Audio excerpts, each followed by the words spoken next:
Hello friends, welcome to my channel Sushant.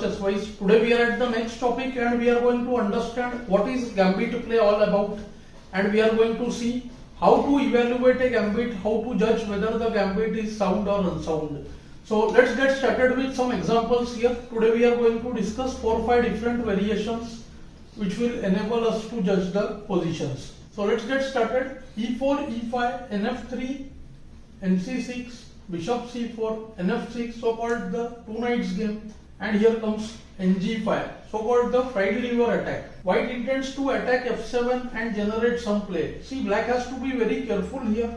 Of course, we should doubt a move like NG5 because see, the same piece has moved twice and white is trying to create a threat. Black of course has the only move D5, and after E takes D5, many people fall to this by playing the move knight takes d5. When after knight f7, kf7, queen f3 check, the king has to come out to e6, and after nc3, ne7, we see that all black pieces are stuck here.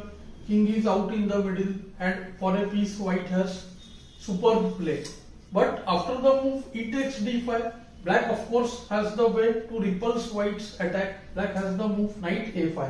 With knight a5, black is ready to sacrifice the pawn and snatch the initiative. So in order to keep the pawn, white has to play the move bishop b5. Otherwise d5 would be taken, even g5 knight would hang in some cases. So bb5 check, c6, pawn takes, the bishop retreats, and now let's try to assess this position, what's going on. Black already has 2 developed pieces, so does white, but see, the center is open, both bishops are open. Black has a pawn in the center which can of course contribute because there is no white pawn which has come out in the center yet. So we would count this position as 1, 2 plus half, 2 and half plus the move is black. So 3 and half development versus 2. So whenever in any gambit there is 1 and half or 2 developments, we should assume that such a gambit is absolutely playable. 2 and beyond would be a very great position. We don't have to worry about the pawn anymore. See, black has the good move h6, pushes the knight back to f3. Now see e4, the knight is driven away. Knight e5, bd6, compelled to either move the knight or play d4. d4 is the better move, and after d4, ed3 en passant, knight has to go back, and see qc7. What a splendid position. Castle is stopped, so let's say h3 first, and then see black does castle, and after castle black can play c5, idea going c4. See, the knight is in serious danger now, and after b3 just bb7. Look at the position here, everything is developed. Black is getting his rooks to e8 and d8, and see white is still to complete his development. Splendid position. See, this opening is played by many strong players as black, that include Anand, Topalov, some modern grandmasters also. So let's look at some other gambit now. Let's look at another dubious gambit. After d4, black plays the move e5, so called the England gambit. See, the pawn on e5 is offered, and black wants to recover the pawn simply by nc6, nf3, qe7. So whenever such unnatural developing moves are played, see, this is not a natural developing move. Queen shouldn't be developed early. So in such a case, see, we should suspect that this kind of gambit cannot be good. Firstly, as per the normal opening procedure, white would play bishop f4, right? And black wants to use the trap with qb4 check. But see how things can become dangerous. After bishop f4, qb4, bd2 is considered to be very natural move, but after c, qb2, bishop c3, bb4, and this is actually the trap. Now see, there is a problem guarding the c3 bishop. So if qd2, then blunder. After bishop c3, knight can't take, rook hangs, and after qc3, qc1 is checkmate. So this is the trap, and see, suggested even by many grandmasters online, but the opening is very dubious in nature. Just note that instead of the move bishop c3, if white goes nc3, the situation becomes terrible for black. Now there are big problems. Firstly, see, rook b1 is coming, rook b1, queen a3, knight b5, which would win on the spot, and let's say knight b4 attacking c2, then just nd4. And now see, after c5 or bishop c5, rook b1 first driving the queen to a3, Now see, knight b5, queen has been driven away to a5 and a3. Game over. See, the knight has to move, and after which there is nd5, bishop attacks the queen, c7 hangs, and losing position for black.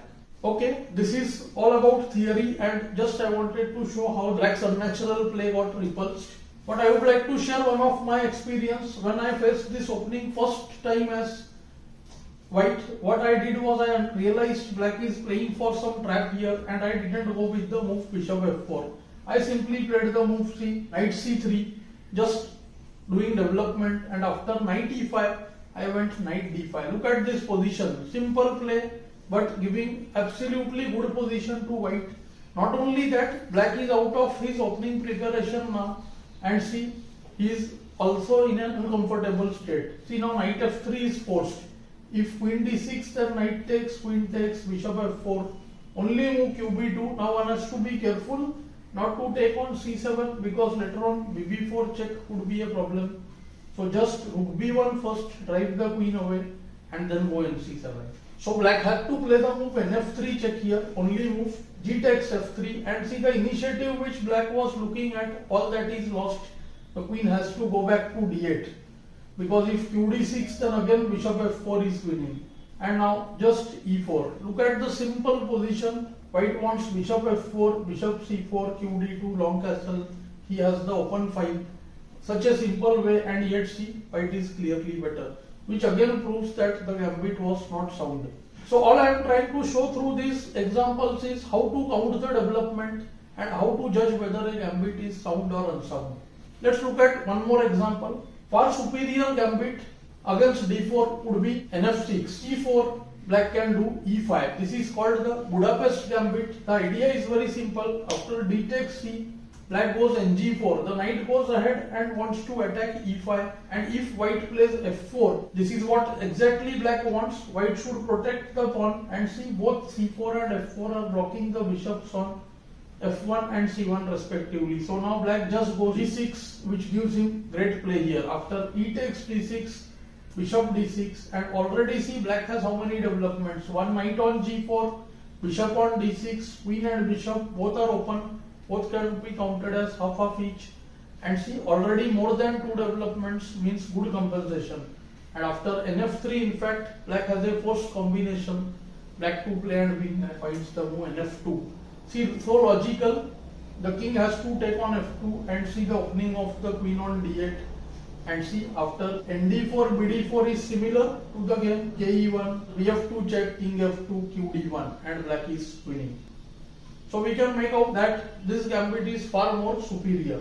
The main line is to play bishop f4 for white, but here too after nc6, nf3, black plays more naturally. See, bb4 check, development with attack, knight c3, qe7, and qd5 will help white to hold the pawn, but then black spoils white's pawn structure and plays f6, which gives him two open files. So it becomes like a good positional compensation for black. So this gambit is far superior than its reputation. Finally, one more, as white after the moves e4, e5, d4, e takes d4, c3, dc, knight c3, a version of Danish gambit. The main line of Danish gambit is to go bishop c4 and give up b2 also.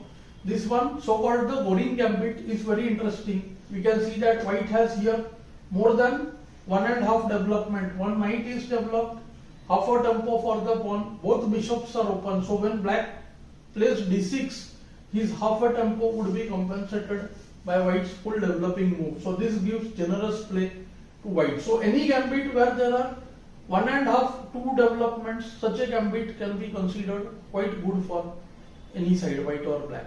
So this is one of the ways to judge whether the gambit is sound or unsound. I hope you got something new from this lesson. Do let me know in the comments below. Thanks for your time.